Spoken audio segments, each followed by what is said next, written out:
Okay, this is a quick video to show how to cope one piece of trim to another. Coping can take a long time if you use a coping saw, but we have a method that should take a lot less time, and we are going to show that. So the first thing you do is you cut a 45-degree angle on your trim. Okay, that is so you expose the profile of the trim, which is right there. You need that profile so that you can cope that. The next thing you do is you're gonna wanna get about a 7-degree angle or so. Put your trim upside down so that you cut at a slight angle, 5-7 degrees, something like that, and you're gonna cut back on it so that you get a bit of an edge right here, which you can then file if you need to. So go ahead and make that cut. You can see it's not perpendicular, it's slightly at an angle. Go ahead and make that cut.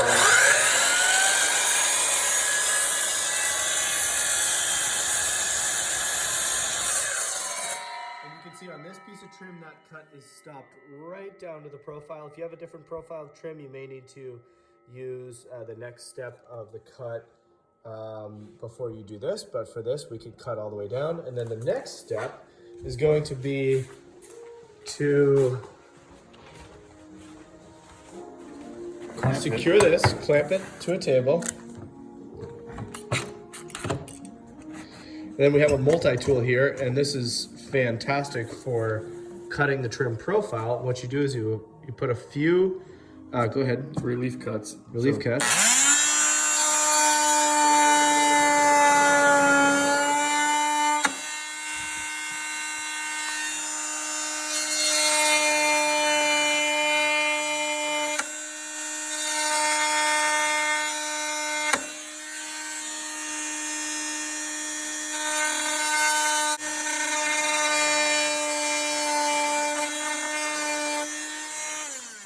And then once you have a rough profile, you're fine. It doesn't need to be exact.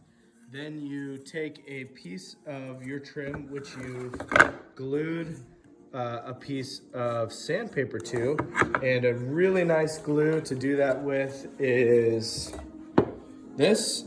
It's a 2-part. You put this cyanoacrylate glue first, and then you have an activator. You spray that on, and then you can put this on and it stays really nicely. And then you just go up and down, shave it off using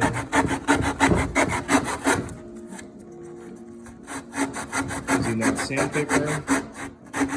And then because you have a angled edge and you're just grinding that off, you get a really, really nice fit with that trim.